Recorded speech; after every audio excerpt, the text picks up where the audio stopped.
sí, voy a dar la palabra a Valentín. Feliz sábado. Feliz sábado. Es un privilegio para mí poder estar aquí y felicito a los chicos que son de aventureros de la Leones de Judá, ¿no es cierto? Sí. Bien, sigan así. Los felicito porque es una parte de la adoración que a Dios le agrada. El tema que vamos a estudiar hoy está referido a las dos únicas instituciones que nuestros primeros padres, Adán y Eva, pudieron sacar o traer cuando cometieron el error de caer en la tentación y en el pecado y fueron arrojados del Edén. ¿Cuáles son esas dos instituciones? Una es el matrimonio y la otra fue el sábado. Cuando estamos estudiando este tema, últimamente la familia, más que el matrimonio, la familia, están duramente atacadas en estos tiempos por el enemigo, porque si logra destruir a las familias, se hace muy difícil de que la iglesia pueda tener un sostén. Siempre se decía que de los hogares son las bases para la nación, y de la misma forma los hogares son la base para la iglesia. De eso vamos a hablar hoy. Muchas veces, porque somos personas mayores, nos hemos acostumbrado a la familia tipo, digamos, que es el papá, la mamá y los hijos. Pero actualmente no es así. Actualmente un hogar o una familia puede estar formado por abuelitos que crían nietos, o mamás que crían solo sus hijos, o tíos, o papás que crían sus hijos, porque la enfermedad ha golpeado, o hay lugares donde son solamente el papá y una hija, o la mamá y una hija, o los papás que son viejitos con una hija. Es decir, las agrupaciones familiares ya no se hacen con ese prototipo antiguo que se lo conocía, y en la Biblia existen ejemplos iguales. ¿Cuál era la familia de Ruth y de Noemí? Las nueras. La nuera y su suegra. Eran dos mujeres, viudas, y ellas eran una familia. Y ellas tuvieron que, en especial Ruth, que volvió con Noemí a un país totalmente desconocido, pero eran una familia. Y fíjense que de esa familia, de una nuera extranjera, muchas veces decimos que la familia es difícil, la relación suegra y nuera, ¿no es cierto? Pero ahí vemos cómo pudieron, y una chica extranjera que vivía con su suegra, que era extranjera primero, ¿no es cierto?, en Moab, y después volvieron a Israel. Y ellas formaban una familia. Hoy lo que vamos a estudiar son los problemas que pueden tener una familia y sus soluciones. Pero primero quiero mostrarles un ejemplo de los problemas, de cómo van a ser los últimos tiempos. Vayamos a San Mateo capítulo 24. Evangelio según San Mateo, en el capítulo 24 están todo lo que van a ser las señales de los últimos tiempos acerca del fin del mundo. Y en forma muy especial, nuestro Señor Jesucristo introduce que en los últimos tiempos iba a ser similar a algo que había pasado antes del diluvio. Vamos a San Mateo 24, versículos 37 y 39. Dice: como fue en los días de Noé, así será la venida del Hijo del Hombre. En los días anteriores al diluvio, la gente ¿qué hacía? Comía, bebía, se casaban y se daban en casamiento hasta el día en que Noé entró en el arca. Y no conocieron hasta que vino el diluvio y llevó a todos. Así también será en la venida del Hijo del Hombre. Dado que nuestro Señor Jesucristo nos muestra un contexto social que la gente lo único que le importaba era el comer, el beber, el casarse, separarse y darse el casamiento, para ver cómo eran los días de Noé, vamos a ir a Génesis para poder entender un poco el contexto social de la época en la que Noé le tocó testificar. Génesis capítulo 6. Y vamos a ver las causas del diluvio, vamos a ver algunos versículos. Leamos el 5. Génesis capítulo 6, versículo 5. El Señor vio que la maldad de los hombres era mucha en la tierra, y que todo designio de los pensamientos del corazón de ellos era de continuo solo el mal. Muy bien. ¿Será que solamente en los tiempos de Noé era así, que la maldad era mucha? ¿Cómo estamos viviendo en Ahora estos tiempos? también. Exactamente. Igual Era mucha maldad en los tiempos de Noé. ¿Y cómo es ahora? Mucha maldad. Segundo, dice que los pensamientos del corazón de ellos era ¿qué cosa? Solamente el mal. ¿Y cómo estamos viviendo actualmente? Lo mismo. Quiere decir que tenemos que entender el contexto antiguo para ver cuando vino el diluvio, el castigo de Dios, y para entender que nosotros estamos viviendo las mismas épocas y la venida de Jesús está cerca. Versículo 6. ¿Quién lo quiera leer? Génesis 6, 6. Y el Señor le pesó haber hecho al hombre en la tierra y le dolió en su corazón. Muy bien. ¿Cómo está viendo las cosas que pasan con los crímenes, con los desastres en la naturaleza y todas las cosas? Dios está dolido en su corazón. Una vez, uno de los grandes evangelistas no adventistas que existió en los Estados Unidos fue Bill Graham. No sé si ustedes alguna vez lo sintieron nombrar. A él lo llevaron los norteamericanos como una persona que predica mucho, que hace cosas raras, o no rara en el sentido de rareza, sino raro de que cosas que la gente está fuera de costumbre. Y este hombre congregaba, hablando de Cristo, a multitudes, así como hace el pastor Bullón. Nosotros podríamos invitar a Bullón, y se congrega mucha gente. Entonces, ¿por qué lo traigo a referencia? Porque un periodista lo llevó a un canal de televisión en los Estados Unidos, este hombre ya falleció, y le dice: usted que dice que Dios es el creador, que Dios hace esto, ¿por qué existe tanta maldad y tantos crímenes en el mundo? Atento que es un Dios de amor y que es un Dios que conoce todo. Y este hombre le dijo una respuesta siguiente: Dios es un caballero. Dios se acerca a la humanidad, pero si la humanidad le da la espalda y no le interesa, como Él es un caballero, respeta las decisiones de la humanidad. Es decir, Dios respeta las decisiones que hombres y mujeres toman. Él nos busca, Él nos ama, Él nos llama, Él trata de entrar en nuestro corazón a través del Espíritu Santo, pero si la humanidad le da la espalda a Dios, como Dios nos creó como seres semejantes a Él, seres libres, nos da la libertad de ir o no ir con Él, porque Él es respetuoso de las decisiones que toma la humanidad. Y estamos viendo, la decisión de la humanidad es seguir su propia voluntad, de continuo su pensamiento al mal, porque el ser libre está en escoger dos caminos: el seguir el bien o el seguir el mal. Y la humanidad, que está haciendo de continuamente al mal, pero como Dios nos ama a toda la humanidad, ¿qué pasa en su corazón? El versículo 6, la parte final dice: y le dolió en su corazón. Dios está con el corazón dolido por las cosas que están pasando. Seguimos leyendo. Versículo 8. ¿Alguien que lo quiera leer? Pero Noé halló gracia ante los ojos del Señor. Muy bien. Fíjense, a pesar de que gran parte de la humanidad no le interesa de Dios, hay personas que están hallando gracia a los ojos de Dios. ¿Por qué estamos acá? Por la gracia de Dios. Una vez le dije a un hermano, me preguntaba y me dice, le digo: mira, hermano, tú estás acá porque el Espíritu Santo te trajo a esta iglesia. Nadie está acá si no es porque el Espíritu Santo de alguna forma peleó en nuestro corazón y decíamos: no tengo ganas de ir, qué feo, está nublado, está triste, está todo acá en las hojas y barro, no quiero ir. Pero el Espíritu Santo dice: tienes que ir porque a la iglesia se va a adorar, a encontrarnos con Cristo, a recargar nuestras baterías espirituales. Y hay una lucha. Y saben una cosa, cuando alguien se va de la iglesia, si uno lo visita puede decir: no, yo no quiero, porque ahí me mira mal Valentín, porque la hermana me trata mal, porque aquel me dice aquello, porque a mí no me dejan participar. No, eso son excusas. Cuando alguien entra a la iglesia es porque el Espíritu Santo lo trajo. Y cuando alguien se va es porque escuchó la voz de Satanás y Satanás lo sacó. Satanás es especialista en sacar gente de la iglesia. Y cuando nosotros nos vamos podemos encontrar 10.000 excusas. Pero quien lo sacó fue Satanás. Nos hemos dejado seducir. ¿Cómo es Satanás? Es el seductor.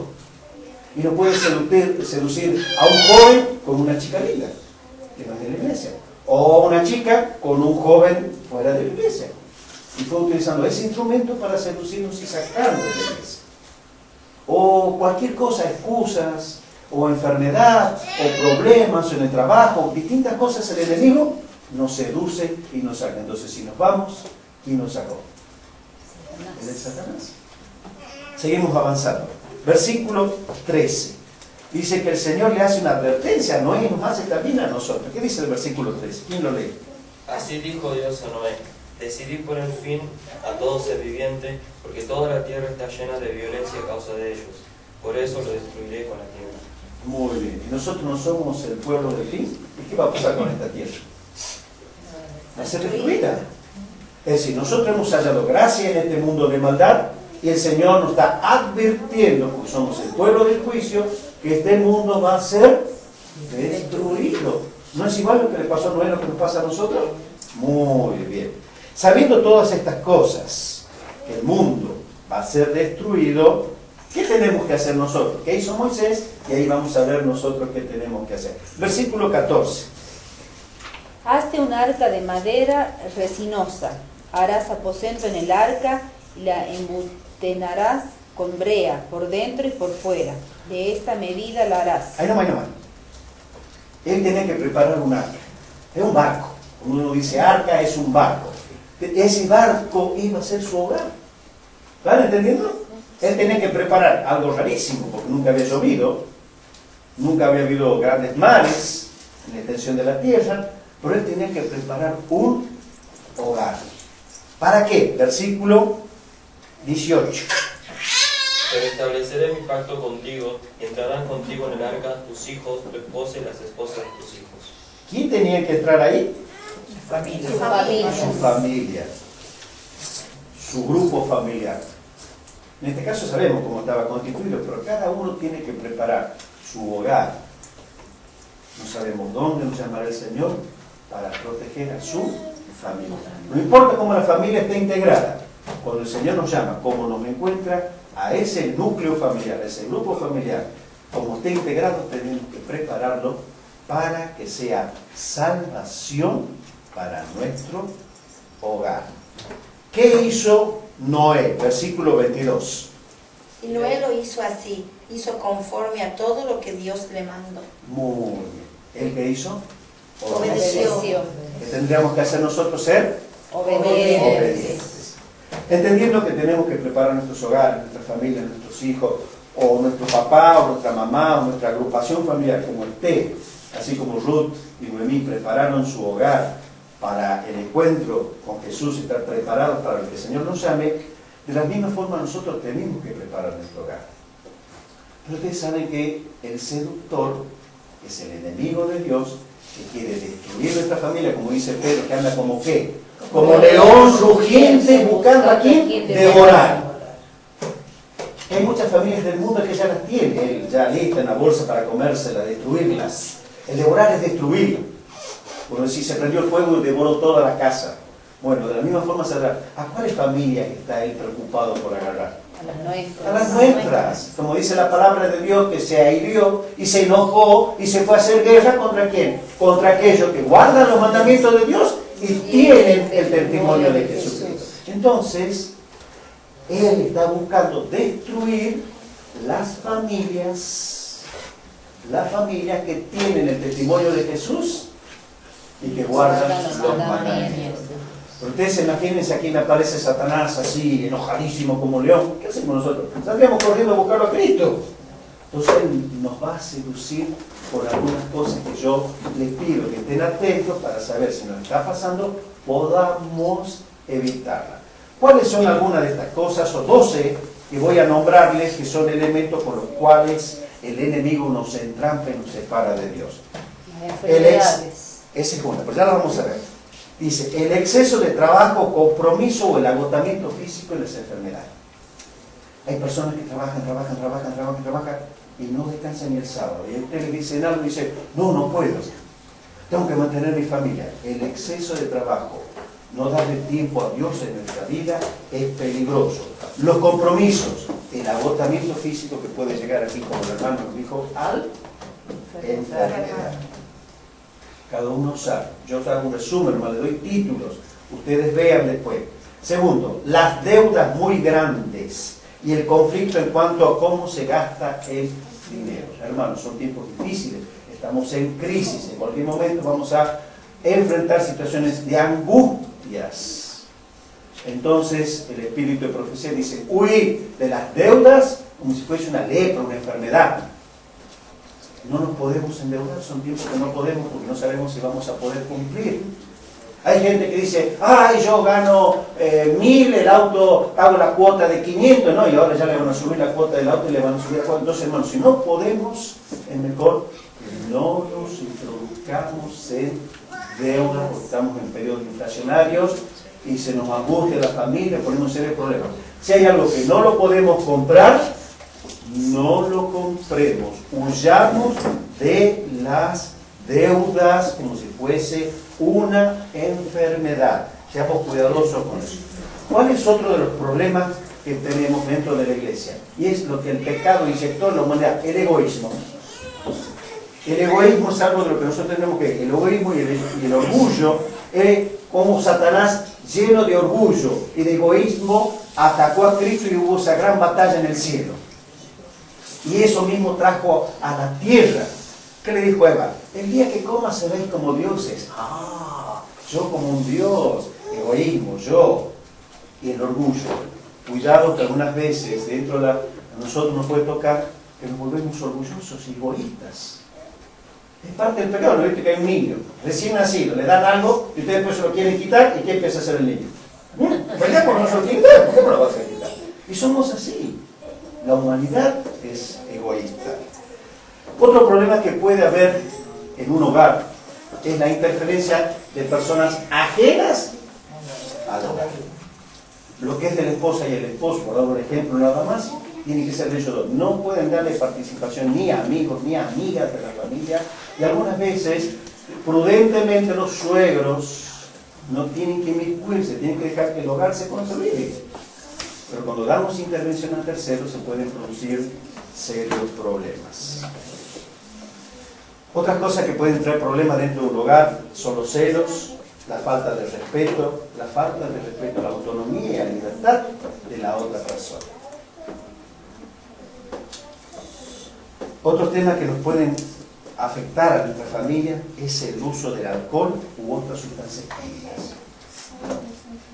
No nos sorprendamos porque hay gente que dice, ser adventista y cree que si yo puedo tomar un poquito de alcohol, es peligroso el alcohol, como cualquier otra sustancia química que puedan ingerir.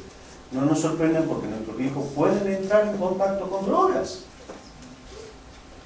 Ahí la droga está en todos lados. ¿Por qué creen que ustedes ven un televisor? Yo por ahí un domingo de vez en cuando, y muy vez en cuando, casi ni veo, aparecen el partido de fútbol y dice, tengan cuidado con el Paco. No crean que el Paco o cualquier otra droga está a 1000 kilómetros de nosotros. No, puede ser que nuestros hijos estén en la escuela y que el chico que se sienta a la par esté consumiendo. Entonces, tenemos que ser cuidadosos, tenemos que estar atentos, tenemos que ver lo que nos está pasando a nuestro alrededor para poder cuidar a nuestros hijos. Las otras cosas que son peligrosas y que pueden separar la familia es, o los hogares, es internet, los celulares. Ahora los celulares ya son prácticamente como computadoras, que están con WhatsApp todo el día y usted lo ve que andan en la calle todo el día, porque están llegando para aquí y vamos para acá y muestran una foto y todo el mundo está con los celulares, con WhatsApp, con Telegram. Y aparte eso lleva a una adicción. Le quitan el celular si quieren morir.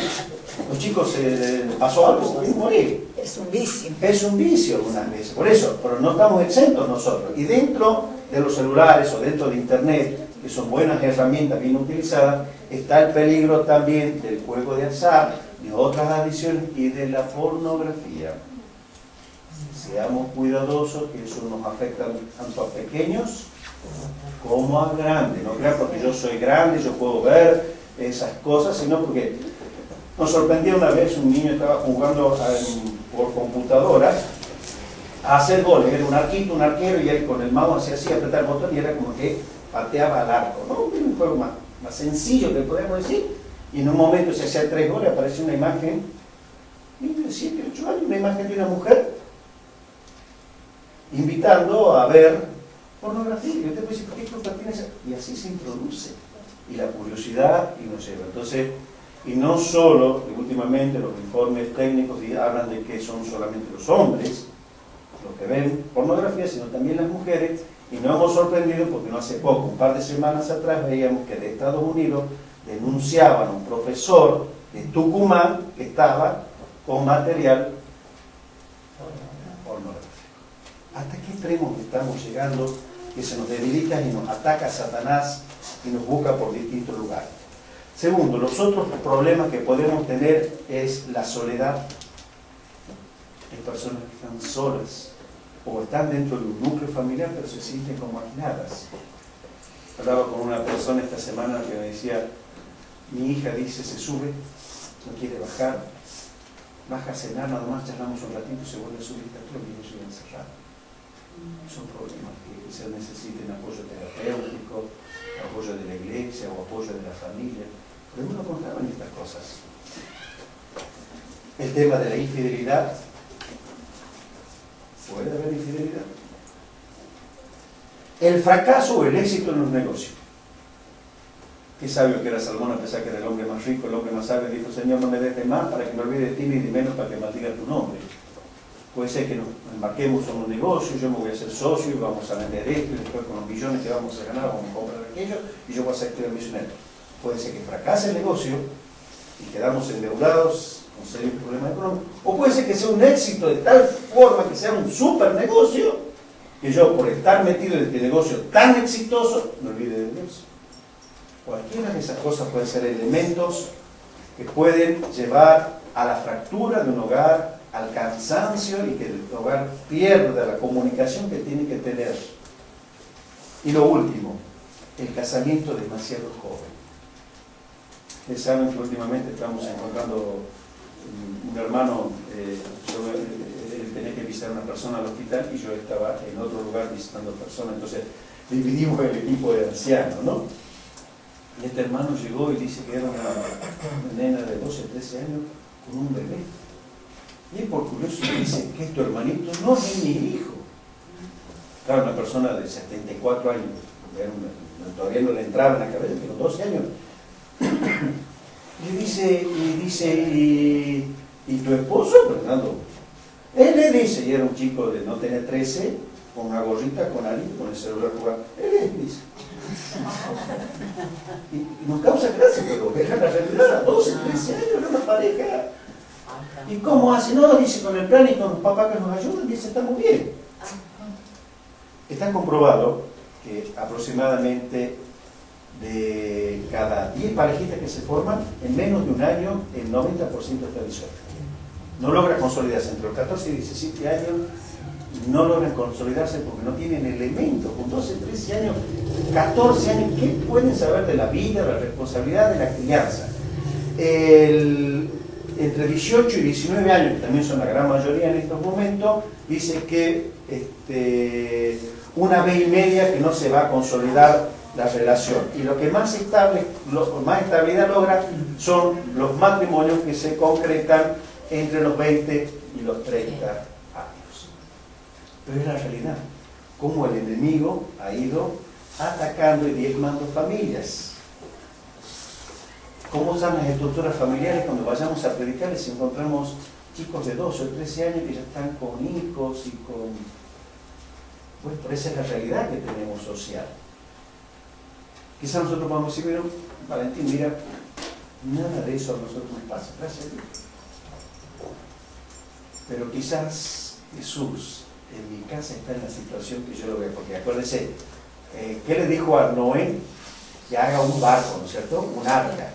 Y nosotros también tenemos que construir simbólicamente un arca.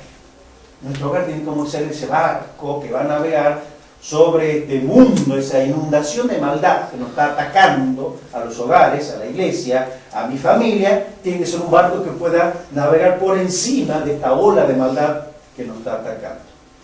Pero puede ser que tengamos el problema, que no nos damos cuenta, que dice San Marcos capítulo 4, versículos 37 y 38.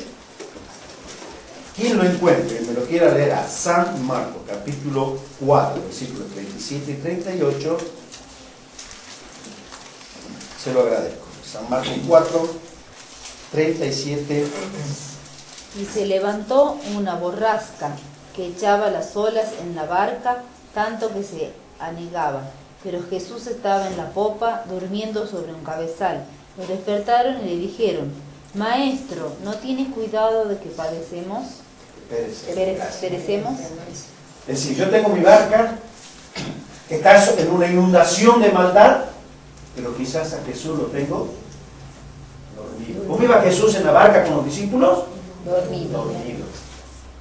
Quizás tengo la Biblia, pero la Biblia duerme en un estante y no la toco en toda la semana y la saco para venir el sábado, mamá, junto con la escuela sabática. ¿Cómo está Jesús? ¿Jesús forma parte de mi hogar o Jesús está dormido en mi hogar? ¿Me van entendiendo? ¿Este era un barco cristiano? Sí, iba Cristo. ¿Eran los apóstoles? Sí, iban los apóstoles. ¿Había una inundación? Había una inundación de olas de maldad que atacaban. Pero ¿cómo estaba Jesús dentro de ese hogar? Estaba dormido. Estaba dormido. Porque no lo despertaban ellos para dialogar con él, para estar en comunicación con él. ¿Cómo hacemos entonces para que Jesús forme parte? Una vez una hermana me dijo: Valentín, si nos vas a visitar en nuestra mesa, si somos 4, hay 5 sillas. Yo dije: debe ser para que vaya yo. No, es para vos, me dice. Ahí se sienta Jesús. Nosotros entendemos que Jesús le hacemos un lugar y mientras dialogamos en la mesa está sentado Jesús. Así que si vos aumentamos otra silla, pues tiene que quedar una silla vacía. Una vez un hombre estaba muy enfermo, y siempre cuando hay personas enfermas van los médicos y va alguien a visitarlo o a verlo. Y este hogar estaba constituido por este hombre mayor, ya muy enfermo, que no podía caminar, y su hija que lo cuidaba. Y la hija estaba preocupada porque ponía la silla al lado de la cama del padre, pero cuando alguien venía y decía: no, siéntese aquí en la cama, o hija, trae otra silla, pero no la toque esa silla. Entonces fue a hablar con el pastor. Dijo: pastor, mi papá no está bien. ¿Por qué no vaya a hablar con él? Yo voy a hablar con el pastor. Y fue el pastor. Y claro, cuando uno llega a hablar con alguien, si quiere sentar en la silla, ¿qué le dice? No, en esa silla no, pastor. ¿Por qué? No, voy aquí en la cama, siéntese conmigo. Entonces, después que hablaron un rato, el pastor se animó y le dijo: ¿no sabes por qué te tiene esta silla vacía acá? Sí, le dice. Yo todos los días lo invito a Jesús a sentarse a mi lado, o yo no me puedo levantar, tengo que estar en la cama y yo converso con él. Pasó el tiempo y un día su hija entró a la pieza de su padre y lo encontró ya fallecido, recostado sobre la silla. Entonces ella salió desesperada a hablar con el pastor para ese momento difícil, arreglar el tema del sepelio y todo, y el pastor le dijo: ¿cómo estaba? Dice: recostado sobre la silla. Y ella le dice: quédate tranquila, que se durmió Jesús. Tenemos que invitarlo a Jesús todos los días, atraerlo a Jesús, decirle: Jesús, quédate a mi lado, levántate conmigo, acuéstate conmigo y caminemos juntos, Jesús. ¿Cómo logro eso? Que tengo que despertarlo a Jesús. Primero y fundamental para que nuestro hogar se consolide es que tenemos que hacer el culto familiar. Así como le he nombrado 12 problemas que el enemigo puede utilizar para seducirnos y apartarnos de Jesús, ahora le voy a enumerar 12 pasos para que nosotros nos aseguremos de que Jesús está a nuestro lado, y cuando Jesús está, ¿qué le pasa al enemigo? Huye, no puede. Una vez al pastor Samuel le decía: pastor, eso de orar en voz alta, el enemigo escucha y ve mis problemas. Dice: no, cuando vos oras en voz alta, el enemigo escucha y huye, así quédate tranquilo. Tenemos que buscar el tener un momento de que nuestra familia, nuestro grupo familiar, nuestra estructura familiar tenga un momento de culto, en donde haya adoración, oración y estudio de la Biblia. Al orar le pedimos la presencia de Dios en nuestra vida, y la adoración es darle gloria a Él por la vida que nos da, y lo conocemos y nos da respuesta a través del estudio de su palabra. Segundo es consagrarse. ¿Se acuerdan lo que le dijo Josué? Nos dijo: miren, Hemos llegado hasta acá. Si usted quiere, puede volverse a los dioses de Egipto. O pueden ver los que tienen los vecinos aquí, los amorreos, los de Moab. Pero yo en mi casa, ¿a quién serviré? Serviremos al Señor. Consagrarnos cada día, Señor, decir, a pesar de nuestras debilidades, nuestros problemas, queremos consagrarnos a ti. Tercero, hablar entre los esposos, que haya diálogo entre el grupo familiar, entre un padre y una hija, o madre, hijo, no importa, tiene que haber diálogo. Presentar un plan de familia, es decir, ver cómo podemos organizarnos y en qué horario podemos encontrar. Hay gente que quizás se va a encontrar muy temprano a la mañana y tendrá que sacrificar una hora a la mañana temprano porque es el único momento que la familia se encuentra para orar. Después los que salen a trabajar, otros a estudiar, o quizás al mediodía, o quizás a la noche. Pero en algún momento hay que planificar el momento. Y para planificar tenemos que escoger el horario, la hora en que nos vamos a encontrar. Después tenemos que seleccionar el material que vamos a leer. Y tenemos que adaptarlo. Si tenemos niños pequeños, no les puedo leer la profecía de Daniel 11. Adaptamos. Si vemos que es pequeños, tenemos que tener quizás más historias de la Biblia, música, por ejemplo, le gusta cantar. O si es una persona mayor, tenemos que decir, bueno, cuál es lo que le guste. Tenemos que hablar mucho de Jesús, que Él se sienta abrazado y querido, y que está la presencia de Jesús es sola, que si una persona está enferma, que está sola, que queda muchas horas sola. Y si es un niño, cultos cortos. Si somos personas mayores, podemos hacerlo más largo. Anoche estaba dando un estudio bíblico, una familia que está pasando con problemas, y yo el sábado anterior no pude, por razones de estar haciendo visitas y eso, porque ir a verlos a ellos. Entonces yo termino y le digo, bueno, vamos a orar. No, me dice, no vamos a orar. ¿Qué pasa? ¿Qué no vamos a orar? No, porque no vamos a atrás, el sábado pasado no estudiamos y vamos a estudiar. No, estudio bíblico. Le dije, amén. Bueno, por lo general era un estudio bíblico, pero ahora me pedían que, como no nos habíamos podido reunir el día anterior, entonces me decía, vamos a estudiar dos. ¿Y qué hicimos? Estudiamos los dos. Pero si son niños, si hubiese un niño de 4 o 5 años, no puedo dar 2 estudios bíblicos. Si son personas mayores, sí. Entonces hay que adaptarlo, seleccionar el lugar. El lugar donde nos sentemos, sea en la cocina, sea en el dormitorio, lo preparamos al lugar, para que sepamos que en ese lugar va a estar la presencia de Dios. Tenemos que hacer una realidad la presencia de Dios en ese lugar. Compartir el liderazgo. ¿Qué quiere decir? Que no siempre tiene que ser una sola persona la que dirige.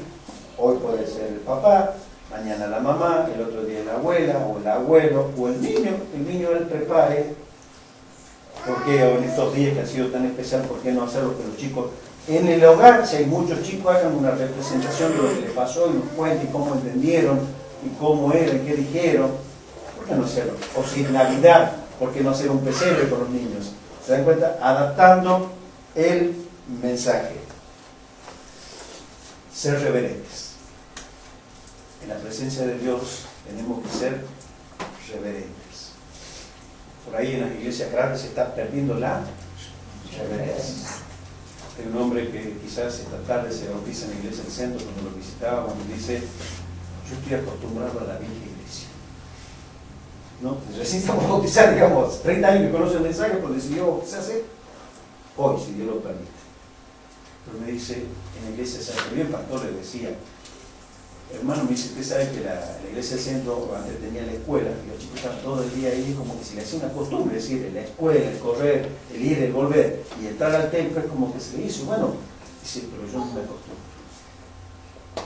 Dice, ¿cómo ante la presencia de Dios yo puedo ser irreverente? Y bueno, el pastor dijo, es una lucha que tenemos, pero si estamos en un lugar, tratemos de que en ese lugar mantengamos en el culto de que hacemos en el hogar la reverencia. Ser flexibles, no algo así, pues un culto de hogar, no algo estructurado, no rígido, sino que tenga flexibilidad. Paso número 11, pedir sugerencias. ¿Por qué no preguntar para ver cómo vamos, qué sugerencias tenemos, para ver qué otras ideas que a los chicos se les hayan ocurrido, a los grandes. Y lo último es la evaluación, a ver cómo vamos.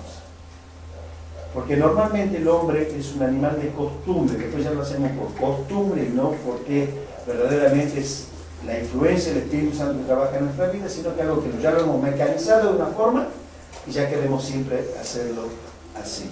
No, nos evaluemos.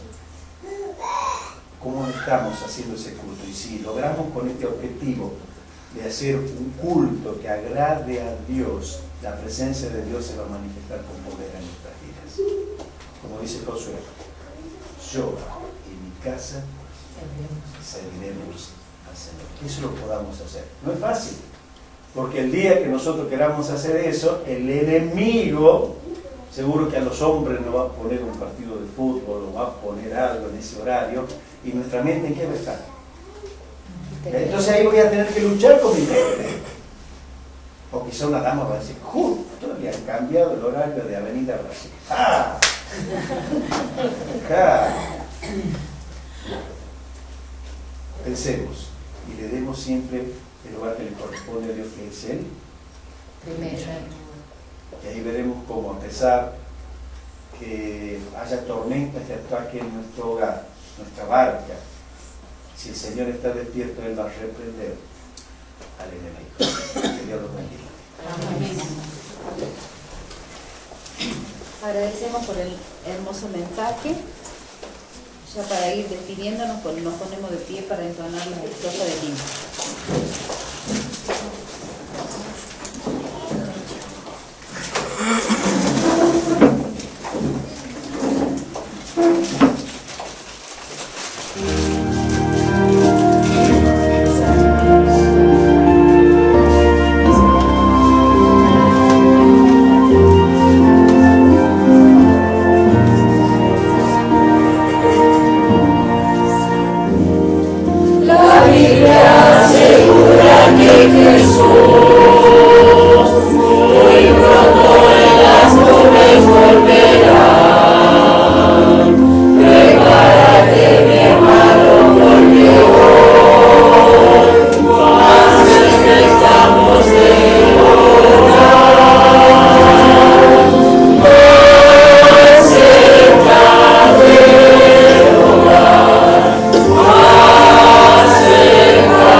Usted, Señor, nos enseña a preparar una barca, un hogar, para que podamos, Señor, no importa cuántos seamos en el grupo familiar, ni quiénes sean, todos podamos prepararnos para irnos al hogar. Señor, usted conoce mejor que nadie, más que nosotros mismos, cómo está nuestro hogar. Los problemas que tiene, las crisis por las que pasa, pero sabemos, Señor, que usted está en el hogar si lo invitamos.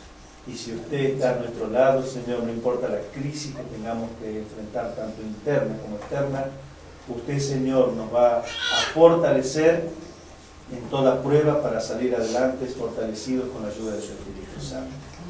Bendiga a cada uno de los hogares, Señor, que representamos. Que tu Espíritu Santo se mueva con poder en nuestra vida, Señor. Ayude a las personas que están enfermas, Señor, y que tanto lo necesitan. A las personas que están solas, Señor, enfrentando este mundo que es tan cruel. Bendiga a los padres, ayude a este hogar, proteja a los niños, que todo se haga su voluntad, Señor, por Jesús. Amén. Amén.